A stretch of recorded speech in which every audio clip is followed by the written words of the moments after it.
Hello everybody, I'm Peter Galop, and today I'm giving you another Renking fighters from Tournament Power. Also, it's been quite a while since I made a video, for that reason being because first I got sick, and then I just, couldn't for a couple of days, and then I just, wanted to get some material and ideas, something new to give. And then it was cool, studying to get grades, and just a bunch of stuff.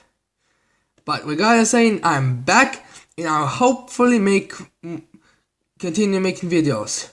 Also, I'm going to make a Ruby Chapter 1 video.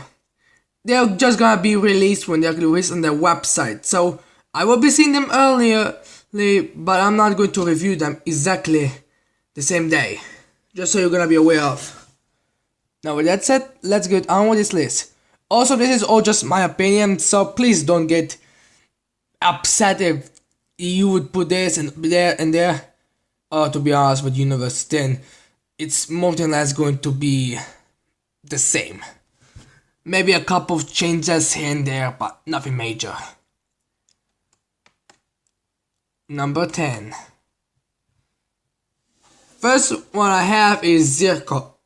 I know the reason why I put Zirko number 1 is, well, he done, compared to any other fighter in Universe 10, he has done the least. I mean, has he done anything in this fucking tournament? I mean, all the other fighters at least attack. I mean, he literally could just be like, walking around, Jimmy Sumurus to spy him and decide to eliminate him. That's literally what could happen. So, because he done literally nothing and doesn't have any specialties, also in the end, because I was kinda expecting him to have like a little awesome battle with Master Roshi, like having Universe 10 guy be and this guy basically be like Master Roshi, only 10, and having techniques and see which one's technique and battle style is better. That'd be a pretty good battle, I thought, but for some reason they decided not to include it. Which I feel like in manga, they really hope that in manga they actually do have every single battler at least do something. Because, you don't need to catch up exactly.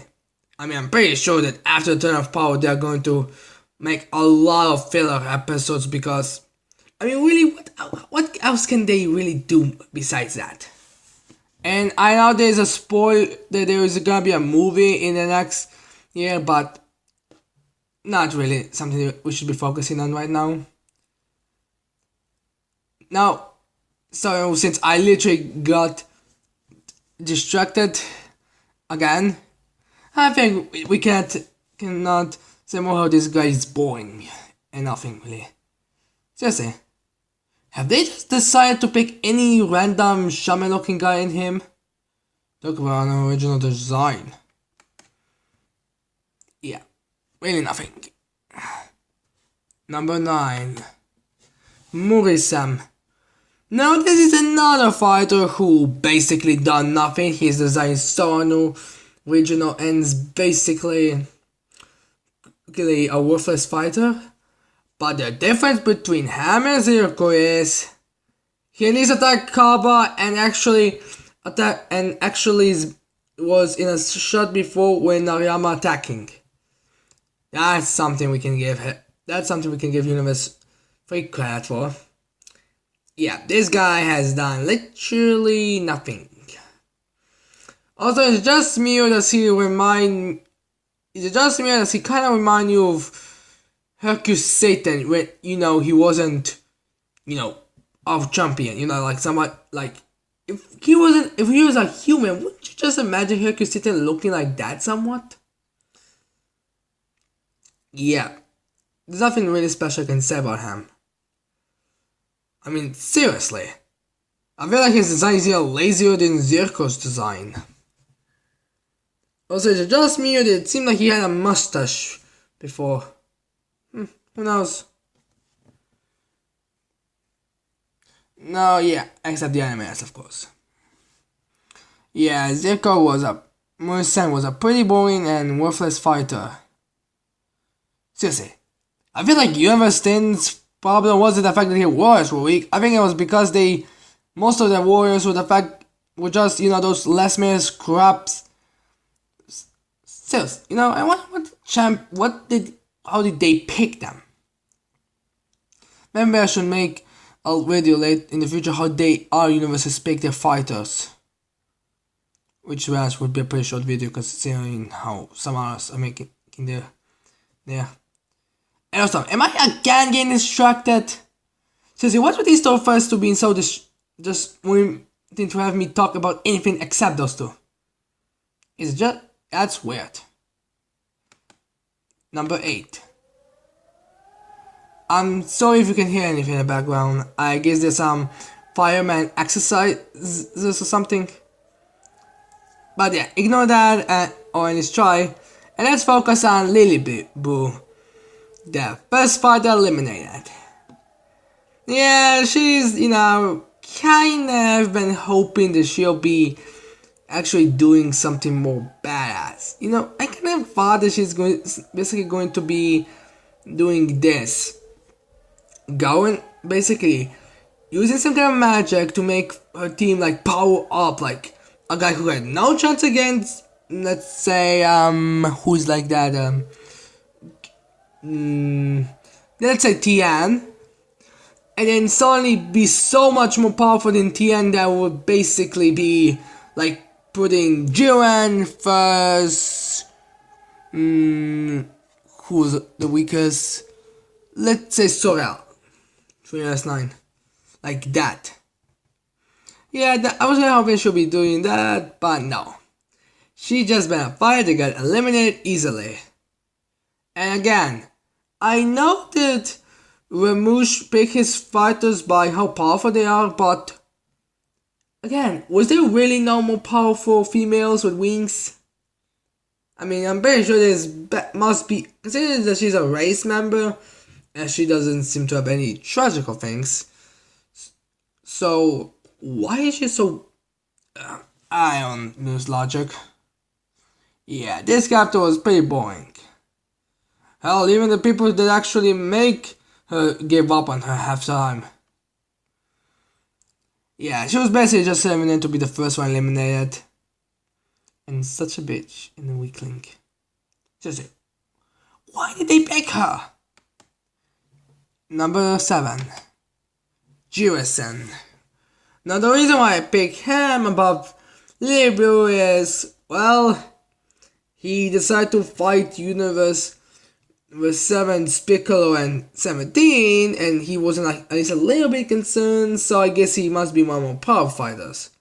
I mean, really, the only reason he got defeated was basically because, cheap shot from Librian. Now that I think about it, for these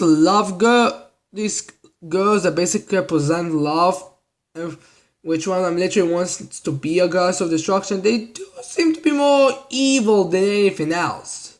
More rotten of a heart, if you please. Yeah. Jefferson was a pretty boring guy. Although, is he using Ki and... Also, can he use Ki? Because that's a problem with Universe 10, is the fact that we don't know how many of them can use Ki. But he's saying that he can kinda use Ki? I don't know. Only thing I know is the fact that he was just there to be eliminated. Also, am I the only one that thinks that he that kinda reminds you of James from Pokemon? Maybe it's the flower. Who knows really? Number 6. Rubarut. Now the reason I put him above all the other ones is, first off, he actually had a battle, except just being basically taken out easily. I mean, one shot by Jericho got taken out, one kick by Carbine, Morrison was defeated, a couple blasts just from Basil and Liboglyphia, and Jerson just got cheap shot at. This guy at least meant his battling. I mean, only if he had, if Piccolo's, what's his, that super multi-dash beam, whatever it's called. I'm sorry, but I can't remember it. He would possibly remain in the tournament. And who knows, and possibly, at least we can have a little bit, because beat him, it's impossible. Yeah. He was a pretty strong fighter. Plus, he actually lasted pretty long if you think about it. I mean, he was a fighter too, for crying out loud. It wasn't a waste like Jericho was. Yeah, but even that, his design just seems a generic orc design. And nothing else, really. Number 5. Mafia. Yeah, this guy actually, we're finally getting to guys who actually did something in the Tournament of Power. Or at least speak. That you can remember what they said. Yes, Mafia was this really weird insect guy. His gimmick was basically that he can trap people in his mouth, which considering if killing was allowed and it was not, in the Saturday morning, it wasn't at the cartoon slots when these episodes aired, he would have his head blown off.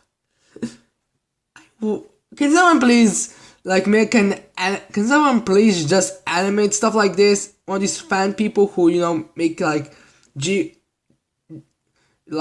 Festopo or Vegeta Festopo, like those kind of people. Can they just make like a scene of him getting his head blow off?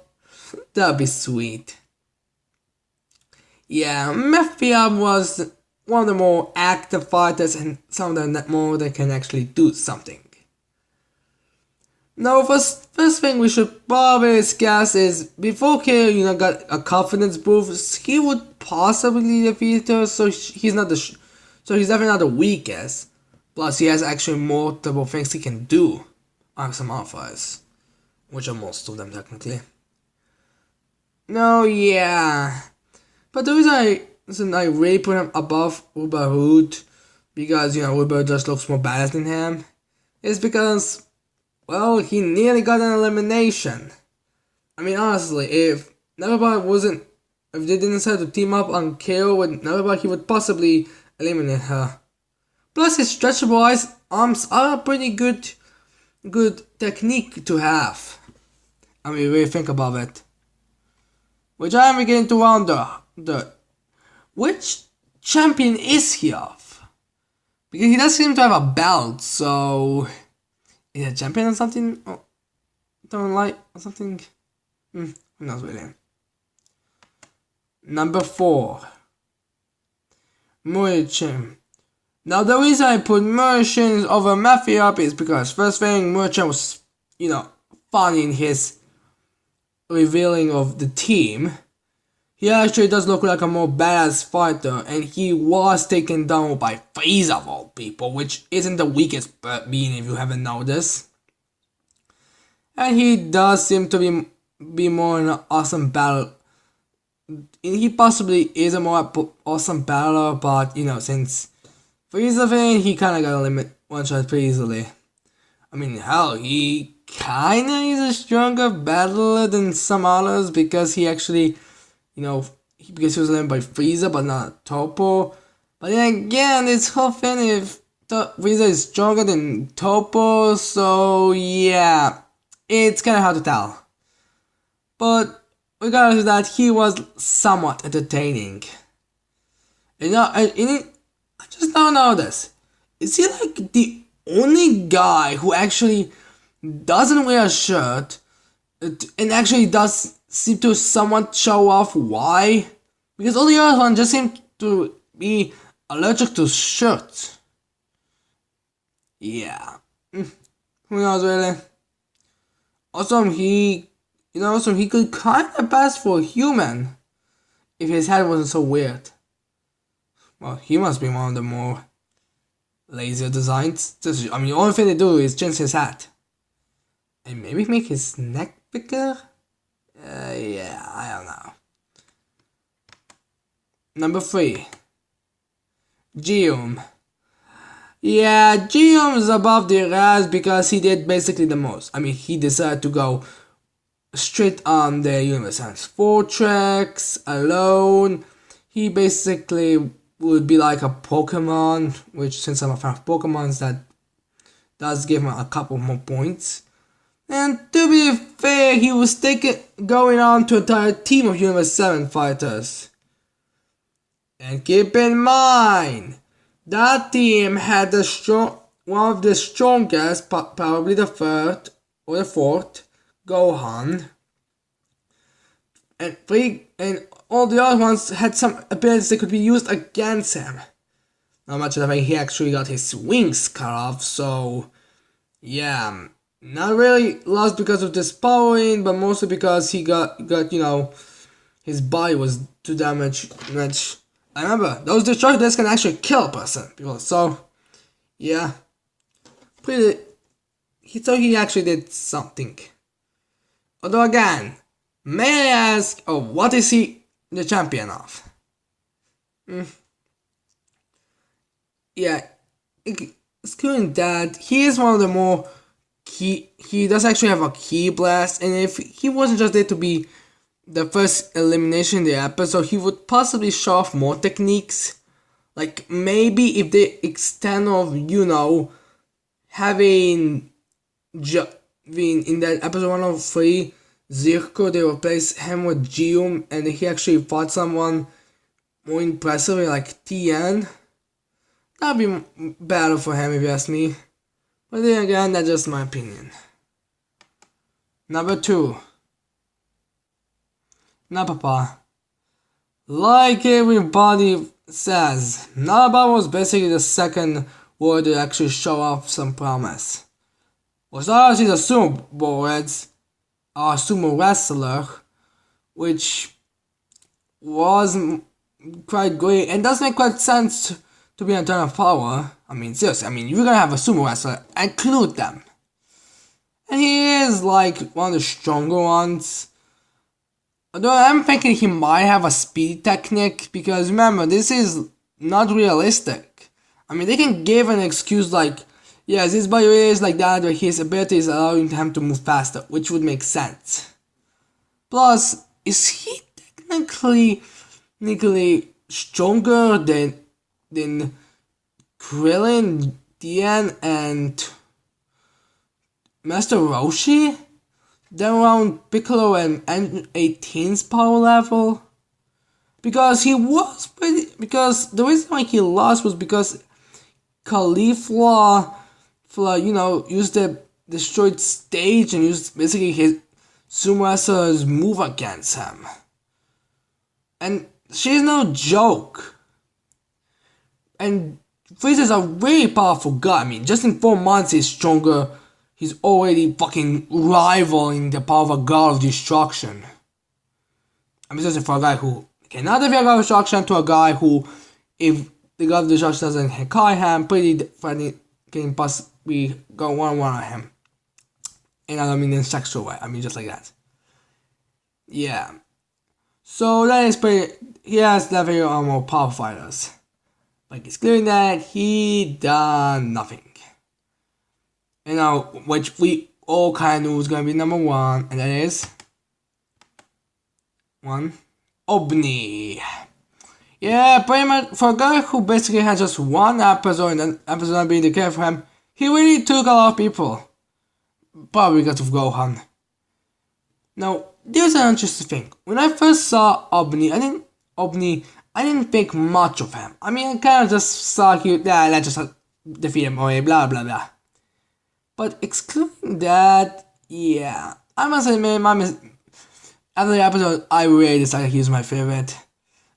His battle with Gohan was incredible. For a week of fire, remember, that's pretty good. And that's not to mention the fact that his ability is a pretty unique and interesting one. I mean, hell, Ethan is one of those ones who need you actually need to let him hit you so you can beat them. It's a pretty good technique to if you think about it. And yeah, although everyone was sad because Universe didn't get destroyed because we all like Govasu, we must always he definitely could help that.